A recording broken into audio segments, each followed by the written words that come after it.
এটা ব্যাপারে চূড়ান্ত হয়ে গেছে। ওরা ওদের কাছ থেকে আমাদের ক্লিয়ারেন্স দিয়েছে, বাংলাদেশ সরকার থেকেও আমরা এটার ব্যাপারে ছাড়পত্র পেয়ে গেছি। দুই পক্ষের ছাড়পত্র হয়ে গেছে, এখন এটা শুধুমাত্র স্বাক্ষরের অপেক্ষা। তো এটা যে কোনো দিন আমরা, ওরাও এখানকার ওমান সরকারও অপেক্ষা করছিল আমাদের একটি নির্বাচিত সরকারের সাথে যারা এই চুক্তিটা করতে চেয়েছিল। বর্তমানে ইনশাআল্লাহ একটা জিনিস আপনাদেরকে তারপরে বলি, আমাদের কিন্তু ভিসা বন্ধ নেই, আমাদের কিছু ক্যাটাগরিতে ভিসা বন্ধ আছে। স্পেশালি আমাদের যেগুলো হাই স্কিল সেগুলো খোলা আছে, অনলি লো স্কিলে আমাদের ভিসাটা বন্ধ আছে। সো ভিসা খোলাটা কিন্তু আমাদের আছে। ওমানের সঙ্গে যে বাংলাদেশের ভিসা বন্ধ পরিপূর্ণভাবে তা নয়, ভিসা খোলা আছে, তবে সকল ক্যাটাগরির ভিসা খোলা ছিল না। তো সেই ভিসাটা খুলে যাবে ইনশাল্লাহ, এই আমাদের ভিসাটা খুলে যাবে।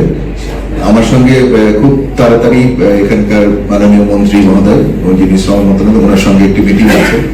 এই মিটিংটা সম্পন্ন হলে আমি পরিষ্কারভাবে আপনাদেরকে দিনক্ষণ হয়তো বলতে পারবো।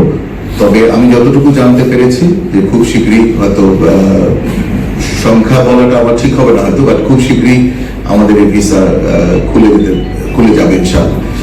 এবং আমরা আপনাদেরকে আরেকটা ভালো খবর দিতে চাই, সেটা হচ্ছে যে ওদের সঙ্গে আমাদের একটা দ্বিপাক্ষিক চুক্তি হতে যাচ্ছে।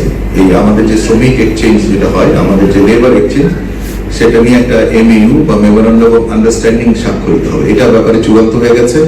ওরা ওদের কাছ থেকে আমাদের ক্লিয়ারেন্স দিয়েছে, বাংলাদেশ সরকার থেকেও আমরা এটার ব্যাপারে ছাড়পত্র পেয়ে গেছি। দুই পক্ষের ছাড়পত্র হয়ে গেছে, এখন এটা শুধুমাত্র স্বাক্ষরের অপেক্ষা।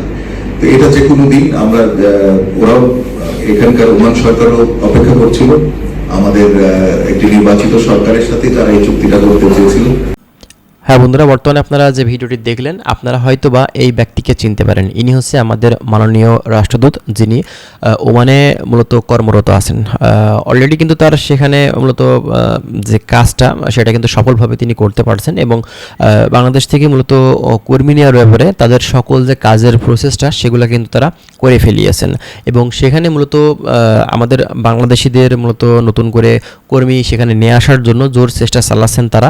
এবং অলরেডি তারা কিন্তু বলেছেন যে আমাদের সকল ধরনের কার্যক্রমগুলো কমপ্লিট হয়ে গেছে, এখন শুধুমাত্র কিছু সই স্বাক্ষর বাকি আছে। এগুলো হয়ে গেলে কিন্তু বাংলাদেশ থেকে কর্মীগুলো পুনরায় আবারও কিন্তু নতুন করে তারা আনতে পারবে। তো এখন আমাদের বাংলাদেশ থেকে যারা ওমানে যেতে ইচ্ছুক আছেন তাদের জন্য আমাদের একটি মেসেজ, সেটা হচ্ছে আপনারা কোনো এজেন্সিকে আগে থেকে কোনো ডকুমেন্টস, টাকা পয়সা দিয়ে আপনারা প্রতারিত হবার রাস্তাটা খুলবেন না। অবশ্যই অফিসিয়াল আপডেট আপনারা যখন ওমান থেকে পাবেন তখন কিন্তু আপনারা এজেন্সির সাথে যোগাযোগ করবেন। আর অবশ্যই সেই এজেন্সিগুলো যেন রিক্রুটিং এজেন্সি হয়, এবং ওই এজেন্সিগুলো যেন RL নাম্বারভুক্ত এজেন্সি হয়।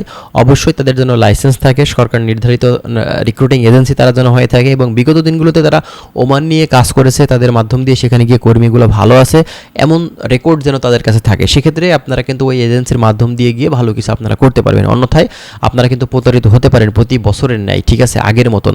তো আমরা আবারও চেষ্টা করব আপনাদের ওমান সম্পর্কিত গুরুত্বপূর্ণ আপডেট ইনফরমেশনগুলো আপনাদেরকে দেওয়া। তার জন্য অবশ্যই আপনারা আমাদের চ্যানেলের সঙ্গেই থাকবেন। ভালো থাকবেন। আজকের ভিডিওটি আমরা এখানে শেষ করছি। আল্লাহ হাফেজ।